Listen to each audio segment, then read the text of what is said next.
प्रसूता को लेकर के अस्पताल में आती है और 8 घंटा 1 मिनट में डिलीवरी होता है, तो 8 घंटे का मेहनत उसका बेकार चला जाता है। तो ममता दीदी को भी सामंजस्य मानदेय तय करना चाहिए महोदय। दूसरी तरफ हम अपने क्षेत्र का भी बात करेंगे। बराबर एक पर्यटक स्थल है, विश्व पर्यटक स्थल है, जहां पे दुनिया का पहला मानव निर्मित गुफा है जो सम्राट अशोक ने बनाया था।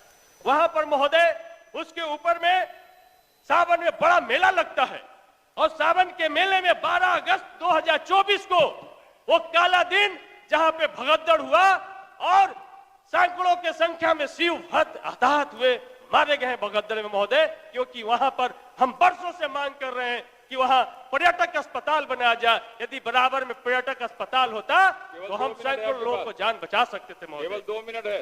इसलिए महोदय हम दूसरी तरफ नगर एवं विकास विभाग की तरफ हम अपना इशारा करना चाहते हैं। हम 20 साल से नीतीश कुमार जी नगर एवं इस बजट को पेश कर रहे हैं, लेकिन क्या नगर में बसने काफी है महोदय? इसलिए महोदय अपने क्षेत्र के बारे में भी कुछ हम बोलिए। कहना चाहते हैं कि आज इस सदन में एक माननीय सदस्य ने कहा कि राम मंदिर बन गया है, बहुत अच्छी बात है, विवाद खत्म हुआ, किसी को कोई तकलीफ नहीं है। ईटा हमने बनाया महोदय, चौखट हमारे बड़ी समाज ने बनाया, पत्थर महोदय किसी पत्थलकट्टी का चमार जो मूर्तिकार है उसने बनाया महोदय, घंटा हमारा ठठेरा भाई ने बनाया महोदय, और उसमें जो चढ़ने वाला दूध महोदय ग्वाला के यहाँ से आता है महोदय, और उसमें चढ़ने वाला फूल महोदय कोयरी कुर्मी के खेत से आता है, माली तोड़ के लाता महोदय। उसमें बजने वाला शंख जो महोदय वो शंख है कोई मछुआरा भाई निकाल करके लेकर के आया। लेकिन सर्व तब होता महोदय कि जब बन के तैयार हो जाता है, भारत की राष्ट्रपति द्रौपदी मुर्मू जी को लाया नहीं जाता महोदय।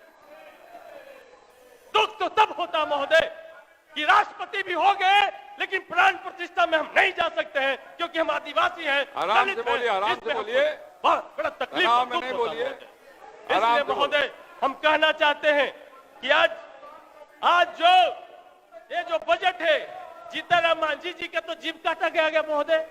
हम तो कहेंगे कि भाई महाभारत काल में एकलव्य का अंगूठा काटा गया, और हम कहेंगे भाई रामायण काल में शंभुक ऋषि की हत्या हुई, और नीतीश काल में जीतनराम मांझी जी का जीव काटा गया। ये है नीतीश का सुशासन की सरकार महोदय। इसलिए हम कहना चाहते हैं महोदय स्पष्ट रूप से, अपने विधानसभा के बारे में कुछ बोल सकते हैं तो बोल लीजिए। इसलिए महोदय हमें कहना चाहते हैं कि हमारे पास ज्यादातर जो अनुसूचित जाति के मंत्री बैठे हैं यहाँ पे महोदय, आज अनुसूचित जाति का 2022 का जो एनसीआरबी का डाटा है, 40 से ज्यादा केस प्रत्येक साल बिहार में दर्ज होते हैं, और प्रत्येक साल 10% केस में इजाफा हो रहा है। लेकिन केस में जो कन्विक्शन रेट है महोदय, बिहार में पूरे भारत में सबसे कम है।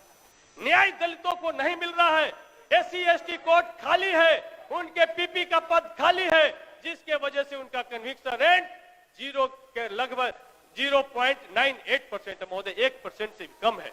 तो हम कैसे दलित का न्याय कर पाएंगे, कैसे हम उनके साथ हम उनको न्याय दे पाएंगे महोदय? तो हम कहना चाहते हैं, दूसरा हम कहना चाहते हैं कि इसी वजह से, इसी प्रताड़ना के वजह से 14 अक्टूबर 1956 को बाबा साहब ने बौद्ध धर्म को अंगीकार किया, और बोध गया महाविहार जो BTMC एक्ट 1949 जो बना वो आज भी कार्यरत है, जिसके तहत उसमें 4 बौद्ध लोग होंगे, 4 हिंदू लोग होंगे, और जिला पदाधिकारी जो हिंदू होगा उसके पदे नजर। 1 मिनट और आपके पास है महोदय। हमें कहना चाहते हैं कि ये 9 सदस्यों में 5 हिंदू होंगे, 4 बौद्ध होंगे, क्या ये सिर्फ बौद्ध धर्म के लिए लागू होता है? यदि ये लागू होता है, संविधान लागू हो गया, तो BT एक्ट को खत्म करना चाहिए, और उनको भी आर्टिकल 26 के तहत उनको भी धार्मिक स्वतंत्रता का अधिकार है, उन बौद्ध भाइयों को भी मिलना चाहिए।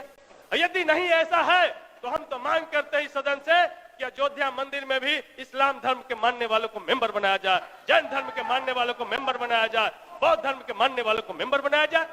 ये सिर्फ बोध गया बिहार के लिए ये एक्ट क्यों काम कर रहा है? इसलिए हम कहना चाहते हैं महोदय कि आज बिहार में जो भूस्वामियों की जो स्थिति है उसमें 65% जो अनुसूचित जाति के लोग हैं उनके पास में खेती योग्य जमीन नहीं है। अब समाप्त करिए। थोड़ा सा रफीक महोदय जी। एक